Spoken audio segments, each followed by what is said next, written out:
a ideia de cartografia social está associada às experiências através das quais as comunidades, os movimentos sociais,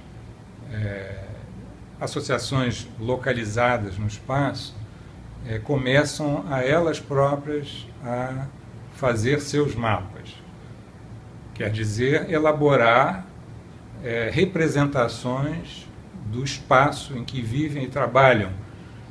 De certa maneira, representar o seu mundo, quer dizer, a seu modo, na perspectiva que lhes é própria, né? Porque a ideia de cartografia, de mapeamento, ela vem muito ligada ao exercício do poder sobre um território. Então, a partir da modernidade, da revolução técnico-científica, a representação do espaço começou a ser comandada pelos atores interessados em conquistar, em dominar, em colonizar áreas, né? Portanto, em grande parte, expropriar territórios que já eram ocupados por povos tradicionais, por comunidades indígenas, etc., nas áreas de expansão do mercado internacional, das metrópoles, as grandes descobertas, as grandes navegações. Tudo isso foi configurando uma espécie de ciência cartográfica ligada ao poder de domínio das nações e dos grandes interesses.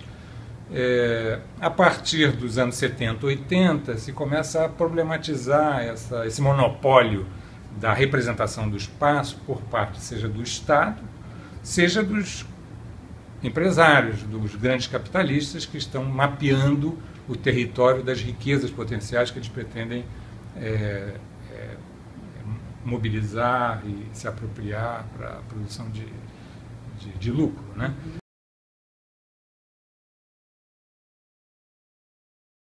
Então surge um outro tipo de ator interessado na representação do espaço, que são os próprios sujeitos populares, comunidades, etc., que dependem desses territórios para reproduzir as suas condições de vida, a sua cultura. Então, nos anos 70, começa uma experiência dita de mapeamento participativo, onde grupos indígenas são convidados por entidades ambientalistas, por antropólogos, a participar da elaboração de mapas. Então, aí nasce o chamado mapeamento participativo. Algumas organizações que promovem o mapeamento de áreas ocupadas por povos tradicionais e comunidades indígenas solicitam, convidam aquelas comunidades a participar da elaboração dos seus mapas. Então, isso aí se dissemina de uma forma muito ampla no mundo inteiro, se criam redes de mapeamento participativo, etc. e tal. No entanto, dentro dessa experiência, os próprios sujeitos organizados começam a questionar, mas afinal, nós devemos participar da elaboração de mapas que são conduzidos por outros, por terceiros, por entidades que não somos nós mesmos. Então, essa ideia de participação é meio questionada, porque você é sempre convidado a participar de um processo que você não comanda, que você não tem autonomia para dirigir. No que diz respeito à participação na produção de mapas, né, não está claro para quê, né? Você não entra na discussão de para que fins, quais são os usos que vão ser feitos desses mapas, né? Então, de alguma maneira, surge uma dúvida, né, em relação ao controle sobre as informações produzidas pelas próprias comunidades. E a partir daí, você tem, no início dos anos 90, experiências aqui no Brasil, em particular, que vão questionar essa ideia de mapeamento participativo, dizendo, na verdade, as comunidades devem elas próprias dirigir o processo e não colaborar na elaboração de mapas sobre os quais elas não têm controle, cujas informações elas não controlam, podem ser utilizadas para fins outros, inclusive para o próprio Estado exercer uma dominação sobre as comunidades, sobre o próprio capital, sim, introduzir nessas áreas e utilizar as riquezas em detrimento das próprias populações.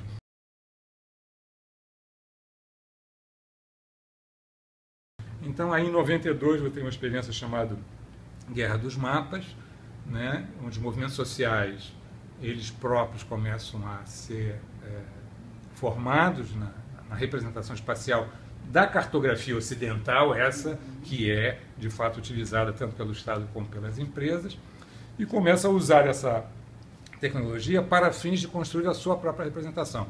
Eles vão decidir o que é importante registrar, o que não deve ser registrado, a sua forma de ver, né? Quais os rios que têm importância na forma de vida daqueles grupos, aonde que tem espaços simbólicos, né, que a dimensão sagrada, espiritual, cultural daqueles povos merece ou não merece ser registrada, né?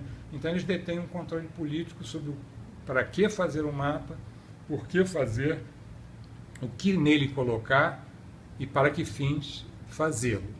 E aí caberia acrescentar que, em geral, essas dinâmicas que passam a ser designadas de cartografia social, para contrastar com a ideia do mapeamento participativo, cujo controle não é das próprias comunidades, ela, via de regra, se dá em contextos de conflito.